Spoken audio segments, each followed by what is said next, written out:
Olá, meu aluno! Olá, você, minha aluna, você que é aluno dos Focus Concursos, sejam todos bem-vindos a mais uma aula de informática, né? Mais uma aula para fazer você gabaritar as questões de informática aí na sua prova.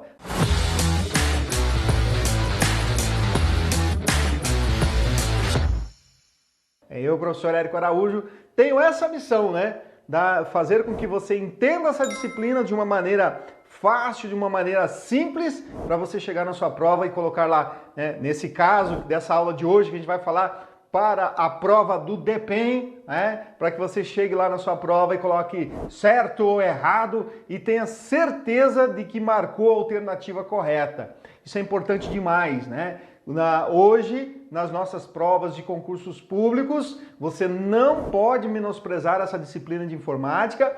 Se você gabaritar as suas questões de informática lá na sua prova do DPEM, você vai dar um passo largo para a sua aprovação, tá? E além disso, né, além de dar um passo largo, você ainda vai ser aprovado, você vai ver seu nome lá no topo da lista de classificados, tá? É importante demais que você tenha esse pensamento de gabaritar as questões de informática, tá bom?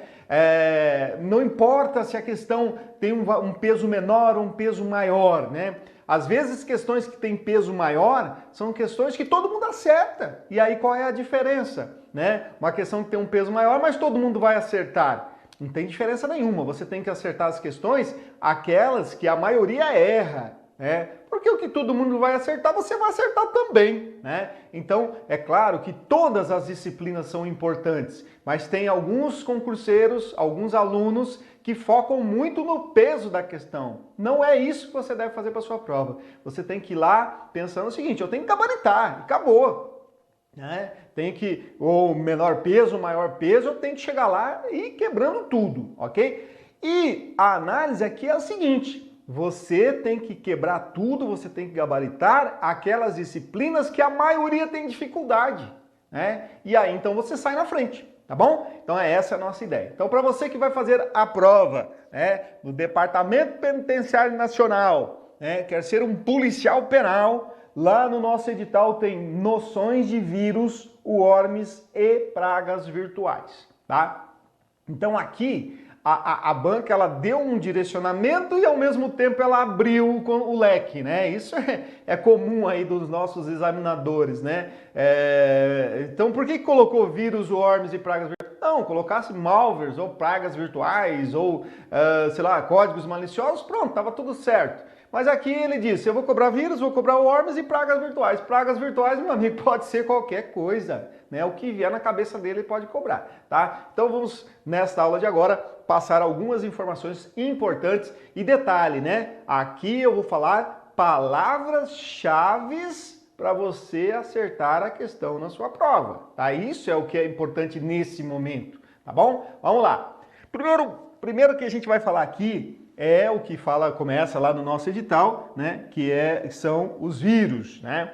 Então, quando a gente fala em vírus, a gente tem que ter em mente algumas palavrinhas-chave. Primeiro, todo vírus ele precisa ser executado, certo? Ele precisa ser executado. Então, por isso que na maioria das provas cai a extensão dos vírus .exe. Tá? Então essa é uma informação altamente relevante. Por quê? Entenda o seguinte, ó, se você tem um computador e você não tem nenhum antivírus instalado no seu computador e você pluga no seu computador uma pendrive, certo? Com um arquivo e nesse arquivo a gente tem um vírus nele. Se você copia, certo? Da pendrive para o seu computador, certo? E não tem antivírus. Você vai ser infectado? Nesse momento não. Por quê? Porque para você ser infectado, você tem que executar aquele arquivo. Executando o arquivo, você executa junto o vírus. Se você recebe o e-mail dessa maneira, também, enquanto você não abre o arquivo. Porque entenda o seguinte, ó, executar o arquivo dar 2 cliques, abrir o arquivo. Se for um arquivo de música, dá o play, né? Isso é executar o arquivo. A palavra executar, ela tem vários sentidos aqui no arquivo. Então, por exemplo, eu tenho um arquivo do Word, né? Tá lá, sei lá, um arquivo qualquer lá, .docx. E nesse arquivo eu tenho um vírus de macro. Então como é que eu vou executar esse arquivo do Word? Dou 2 cliques nele para abrir o arquivo, eu executei o arquivo, tá? Então, o arquivo obrigatoriamente tem que ser executado, tá bom? Aí você vai dizer assim para mim, professor, mas quando eu coloco um pendrive, por exemplo, uma pendrive, por exemplo, no meu computador, conecto, imediatamente, sem eu acessar a pendrive, sem eu copiar nada dela para o computador, certo? O meu antivírus avisa que lá tem um arquivo malicioso. Pessoal, isso é uma característica do antivírus. Ele já está configurado para que qualquer dispositivo que seja conectado no seu computador, ele já faça uma varredura rápida e identifique um possível código malicioso, ok? Então, isso é qualidade do antivírus e muito bom, por sinal, essa opção, certo? Então, aqui é por isso que acontece. Agora, se você copiar o arquivo, não tem antivírus, não executar ele, não vai acontecer nada. Outra coisa importante para as nossas provas em relação a vírus, né? Nós temos nos nossos sistemas operacionais uma possibilidade de que quando você coloca um DVD, por exemplo, ou um CD, esse dispositivo já seja executado automaticamente. Isso o sistema operacional tem essa configuração. Então, nas provas, se aparecer uma questão que desabilitar essa execução automática é uma característica importante na segurança, tá certo. Por quê? Porque se ali tiver um vírus e eu vou executar aquilo automaticamente, eu vou estar executando o vírus também, tá? Bom, outra palavrinha-chave aqui quando se fala de vírus, né? Ele precisa de um hospedeiro, ok? E aí, né, hospedeiro, aqui o vírus, ele tem a mesma ideia de um vírus biológico, né? Então, o vírus da gripe, por exemplo, ele precisa de um hospedeiro, da pessoa, né? Então, vai estar numa pessoa ali para poder contaminar outras, né? Então, o vírus de computador, o vírus informático, ele obrigatoriamente ele vem dentro de um hospedeiro. Quem vai ser esse hospedeiro? Vai ser um arquivo, tá?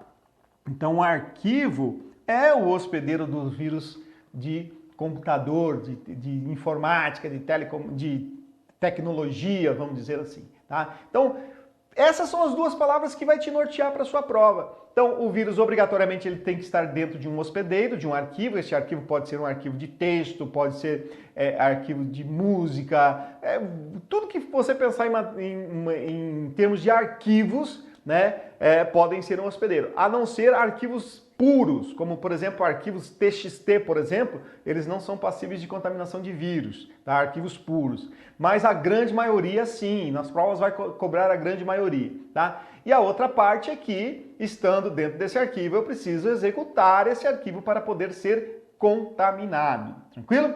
Bom, aí a gente vem para o worm, né?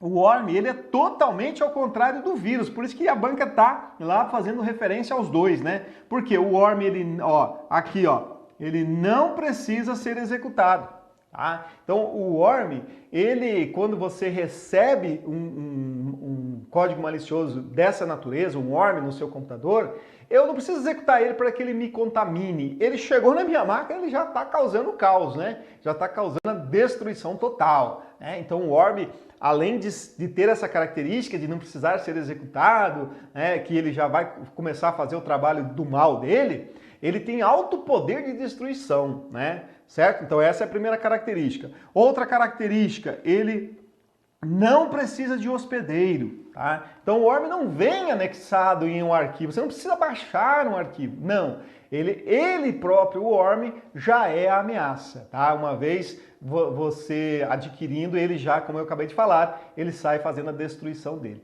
E a outra característica fundamental do nosso worm é que ele se auto-replica, tá? Ele se auto-replica. Então, vamos dar um exemplo assim, ó. O vírus, ele se replica? Sim, ele se replica. Só que para que um vírus se replique, eu preciso ter uma ação, né? Então eu tenho um HD externo e dentro dele tem um arquivo do Word lá com vírus de macro. Para que aquele arquivo seja duplicado, se replique, né, passe para outra pessoa, para contaminar outro computador, eu tenho que pegar esse HD e dar para a pessoa vai conectar no computador dela e vai contaminar. Eu posso, pela rede, né, a pessoa está no computador da rede, eu digo para ela, ó, entra aqui no meu HD externo pela rede, ou no meu HD mesmo, no diretório raiz, aí tem um arquivo, uma pastinha pública, copia o arquivo que está aí, e esse arquivo tem um vírus. Então ele está se replicando, se multiplicando, certo? Então, mas ele tem que ter uma ação para isso. Agora o worm não. O worm, eu estou num computador e de uma rede. Nessa rede tem 300 computadores. Se eu receber um arquivo, né, um código malicioso, melhor dizendo, né, do tipo worm, automaticamente ele se replica para todos os computadores sem nenhuma ação minha. Basta que os computadores estejam ligados, tá?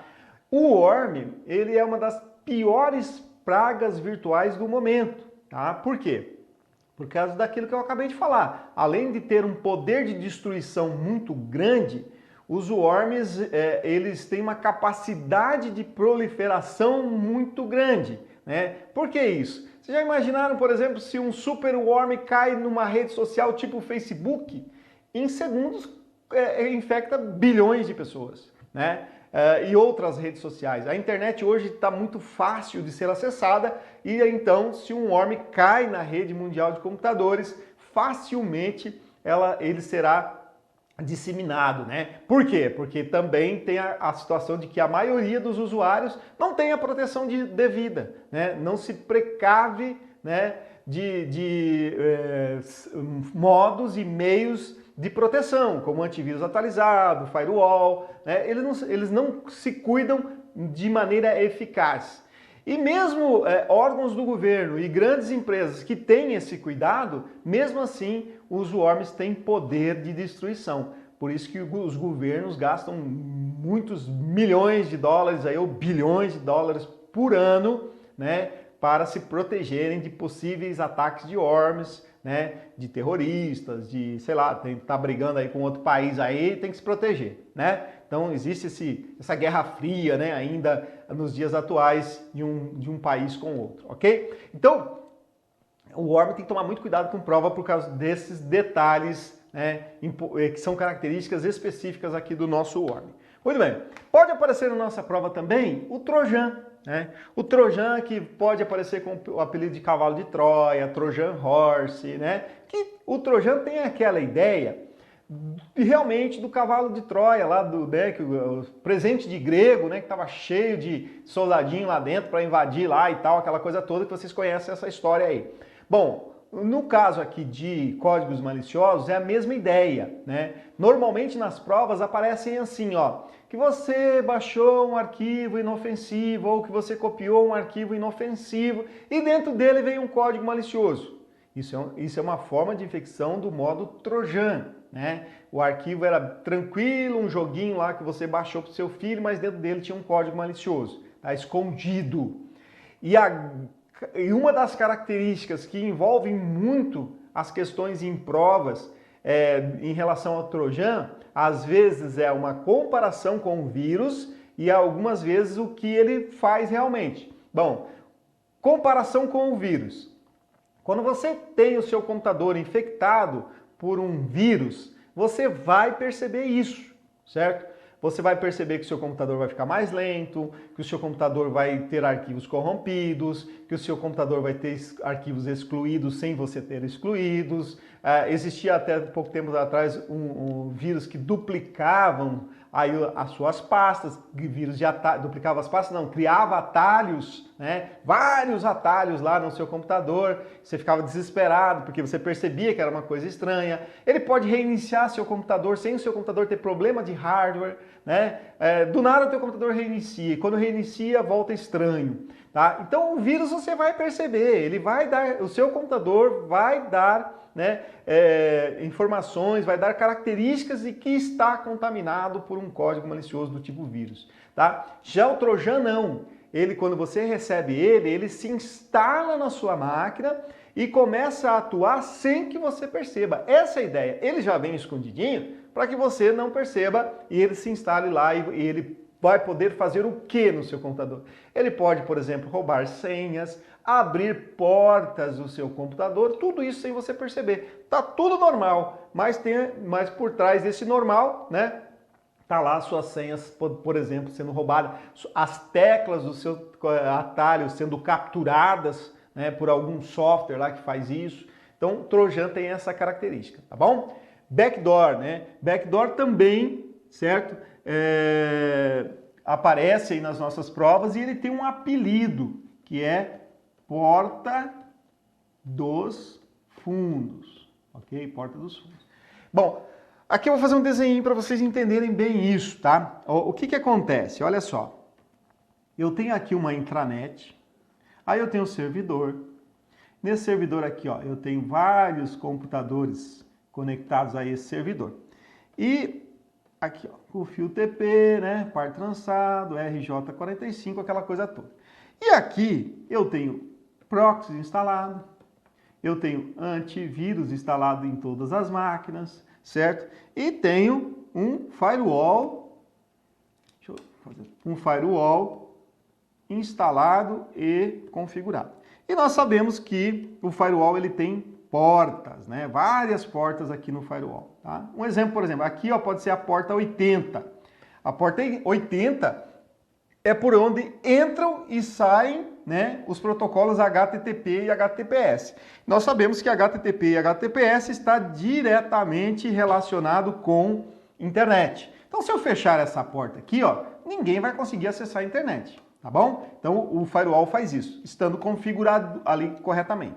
Então, o firewall vai filtrar tudo que entra e tudo que sai da minha intranet. E se porventura, né, existir um código malicioso tentando entrar aqui, ele vai barrar. Né? Um código malicioso, não, desculpa, uma invasão. Ou um código malicioso que tenha característica de invasão. Só que o firewall, ele não barra vírus. Não é essa a característica do firewall. Ele barra invasão à rede. Né? Hacker tentando invadir a rede. Ok? Então essa é a característica principal do firewall para as nossas provas. Agora, olha só. O que os invasores podem fazer? Como o firewall não barra vírus, ele pode mandar aqui para a nossa rede, certo? Um e-mail, por exemplo, ou um arquivo que contenha um código malicioso do tipo backdoor. Como o firewall não barra vírus, esse arquivo vai passar pelo firewall, certo? Então aí esse backdoor ele vai se instalar aqui em algum computador ou até mesmo no servidor, certo? E aí aqui de dentro ele desconfigura uma porta, deixa uma porta aberta. Aí o hacker, já sabendo previamente qual porta vai ser aberta, ele pode invadir por aqui, certo? Então portas dos fundos quer dizer isso, tá? Então quando cair lá na sua prova backdoor, é um arquivo malicioso que é enviado para uma rede ou para um computador e de dentro ele desconfigura a porta do firewall para que o invasor possa entrar. Aí você vai falar assim, tá, professor, mas não existe outros meios que vai identificar esse backdoor? Sim, pessoal, existe o antivírus e outros métodos de proteção lá dentro da rede. Só que aqui a prova está cobrando de você como o backdoor funciona. Ele funciona dessa maneira. De dentro, desconfigura uma porta do firewall para que o hacker possa invadir, já que se o firewall estiver na sua configuração correta, normal, ele não vai conseguir fazer isso. Tá bom? Eu dou sempre um exemplo nas minhas turmas presenciais, né, para você entender o backdoor na prova, você não errar nada disso. Por exemplo, ó, nós estamos numa sala de aula, certo? Assim que todos os alunos entram, eu tranco a porta, certo? Para que só entre alunos. Mas vamos dizer que um ladrão esteja querendo entrar na sala de aula para assaltar os alunos. Ele não vai conseguir porque eu tranquei a porta. Só que dentro da sala de aula, uma pessoa que seja comparsa do ladrão se inscreveu para a aula como se fosse um aluno, né? Então esse cara é o backdoor. Ele vai entrar porque a gente pensa que ele é um aluno. Estando dentro, disfarçadamente ele vai lá e destranca a porta para que o ladrão entre, tá? Entenderam? Então pense dessa maneira para sua prova que você nunca vai errar nada sobre backdoor, tá bom? Por isso que ele tem o apelido de porta dos fundos, tranquilo? Muito bem, outro vírus que pode aparecer nas nossas provas é o vírus de macro, tá? Então, o vírus de macro, ele normalmente infecta os aplicativos do pacote Microsoft Office, tá? Então, o que é uma macro? Uma macro é uma rotina automatizada que a gente insere nos aplicativos do Microsoft Office normalmente, né? No Word, Excel, PowerPoint e assim por diante. Ele vai criar uma rotina automatizada lá para qualquer um desses aplicativos. Quando você, com um desses, o Excel, por exemplo, que é uma coisa bem comum de se colocar macros, né? Quando eu vou lá acessar um arquivo do Excel que tem uma macro, e eu execute essa macro, ele vai executar o vírus de macro junto, tá? Inclusive, o vírus de macro ele é tão comum nas macros e tão reincidente nas macros, que quando você abre um arquivo do Excel lá, por exemplo, que ele tenha macros, o próprio Excel já te avisa que lá contém macros e podem ser perigosas. Não quer dizer que vai ser, né? Mas podem ser perigosas. Você executa se você quiser, tá? Agora um detalhe importante aqui para as nossas provas são o seguinte, ó. O pacote LibreOffice, é possível inserir macros lá no Writer, no Calc, no Impress? Sim, claro que é possível, né? Você está estudando para concurso público, você sabe disso. Tem a possibilidade lá em ferramentas de inserirmos macros, tá? LibreOffice, BROffice, pode ser infectado por vírus de macro? Sim, claro que pode. Mas por que as provas cobram muito o Microsoft Office quando se fala de vírus de macro?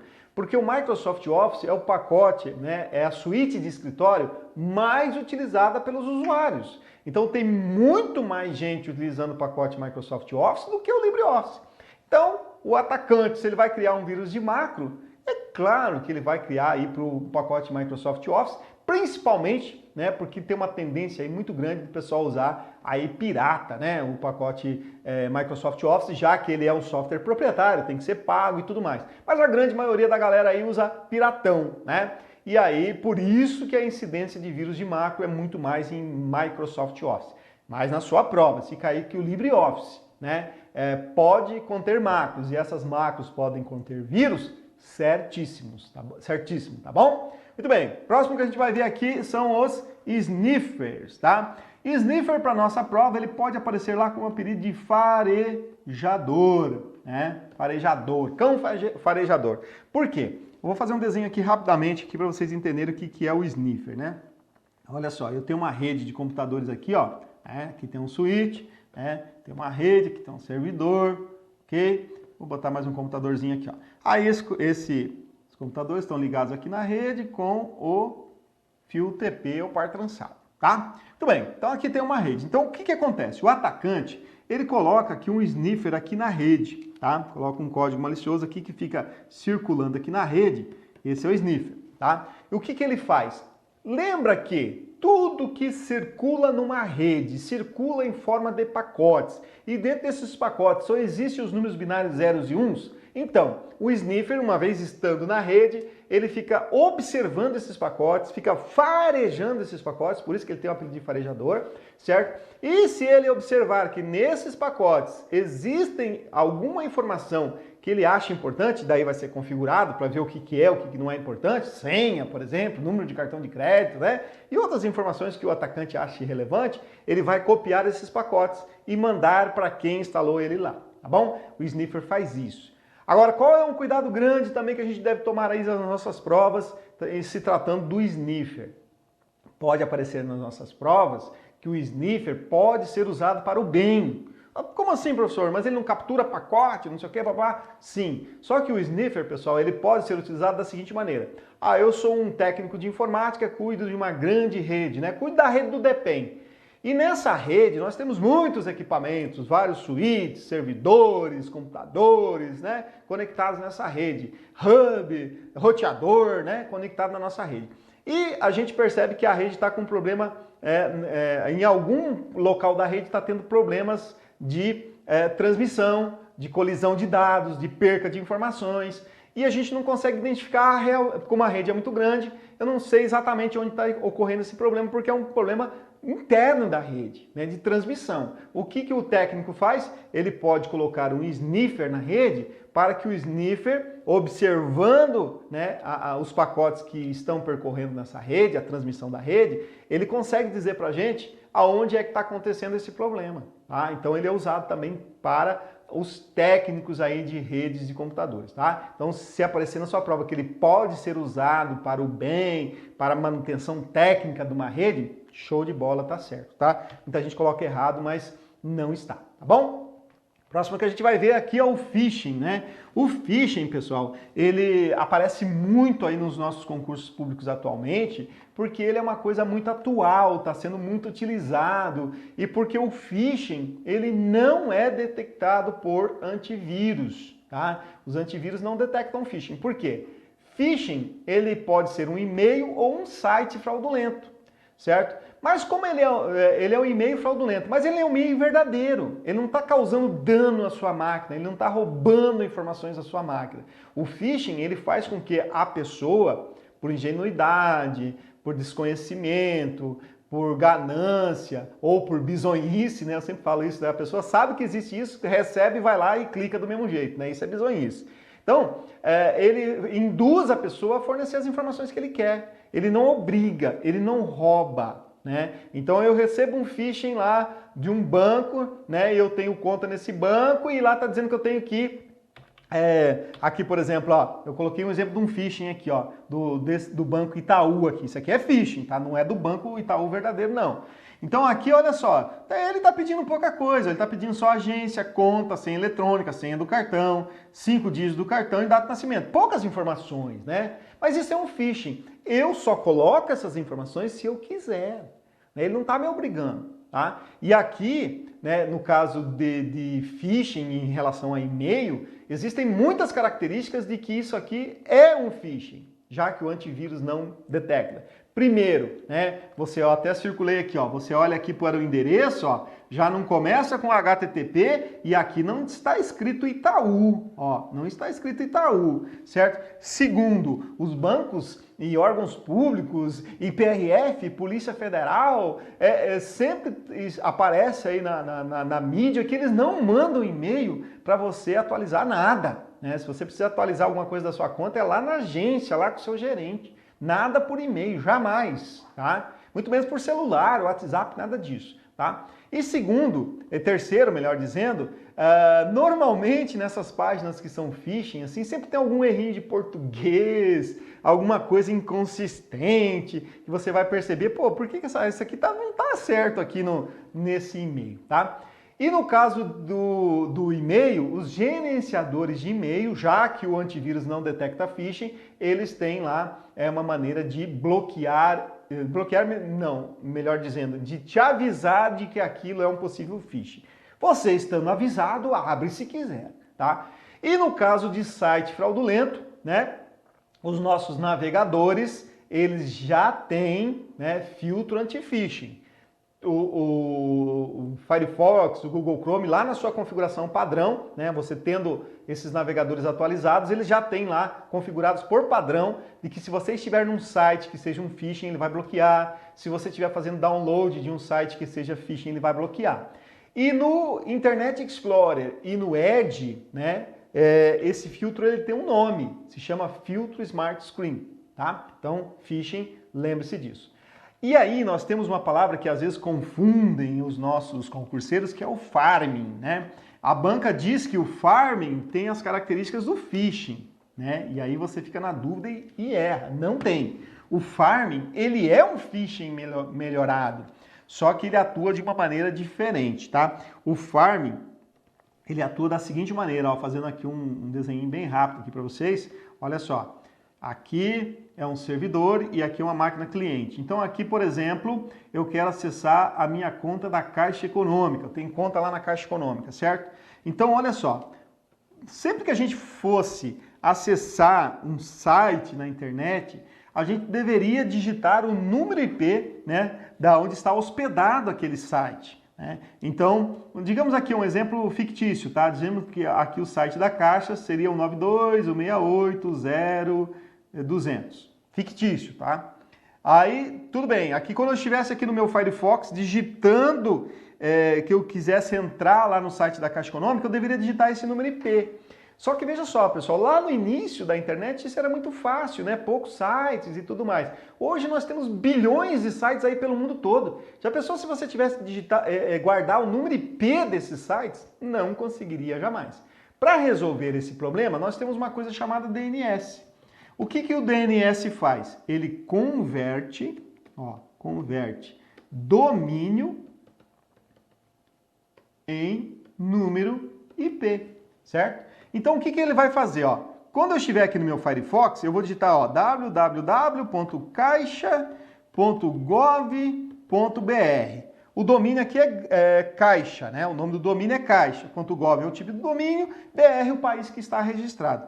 Quando eu fizer isso no meu Firefox, quando ele sair aqui para a internet, o DNS vai converter esse domínio nesse número IP. E aí o meu navegador vai sair procurando esse número IP, certo? Tranquilo? Muito bem. Tudo isso para explicar o que é farming. O que o farming faz? Antes do seu navegador sair para a internet, o farming altera esse DNS, certo? Aí, ao invés do seu navegador sair procurando esse número, ele pode sair procurando, também fictício, 192.168.0.100, certo? Ele vai sair para cá e não para lá, certo? Aí você vai dizer, tá, professor, mas esse número IP é da onde? É de um site da Caixa Econômica. Igualzinho ao que você acessa normalmente, porém fraudulento, tá? Então o farming faz isso, ele altera o DNS daquele site original que você quer ir para o DNS, para o número IP, melhor dizendo, de um site fraudulento, que é por exemplo, da Caixa Econômica. Aí você entra lá, você bota número de cartão, aquela coisa toda. Uma das maneiras de se precaver, antivírus atualizado, e sempre que você for utilizar, por exemplo, compras na internet, acessar o seu e-mail, a sua conta do Facebook, sites de banco, você dê uma olhada lá no cadeado, né? Cadeado aberto, certificação, HTTPS, né? Então, por quê? Porque esse site aqui da Caixa fraudulento não irá começar com HTTPS, certo? Porque como é que eu vou colocar certificado digital, né, num site fraudulento, tá bom? Então, esse é o nosso nossa principal informação sobre farming, para você não confundir com o phishing, tá bom? Pessoal, então a gente falou aqui para vocês de alguns tipos de códigos maliciosos, de pragas virtuais, de vírus e de worm também, que está sendo cobrado lá no nosso edital, para a prova do DPEM, tá? E também para muitos outros concursos que estão acontecendo aí pelo Brasil afora e que vão acontecer ainda, tá bom? Mas para você que vai fazer, né, a prova do Departamento Penitenciário Nacional, né, é este aqui, essa maravilha aqui. Lembre-se que no último concurso não veio informática, tá? Essa é uma informação relevante também, né? E nesse agora apareceu informática. Então, todas as questões que serão cobradas na sua prova, podem ter certeza que não serão questões fáceis, tá? Então, você tem que estar preparado para gabaritar as questões de informática. Por isso que o Fox Concurso, né, está disponibilizando aulas para você gratuitamente, né, de todas as disciplinas, inclusive aqui da minha de informática, para que você chegue na sua prova, né, e gabarite, seja mais um dos aprovados, para que a gente possa publicar aí nas nossas redes sociais. Aprovado no Departamento Penitenciário Nacional, novo policial penal, aluno Fox Concurso, que gabaritou as questões de informática. Beleza, pessoal? Grande abraço para vocês e até o nosso próximo encontro.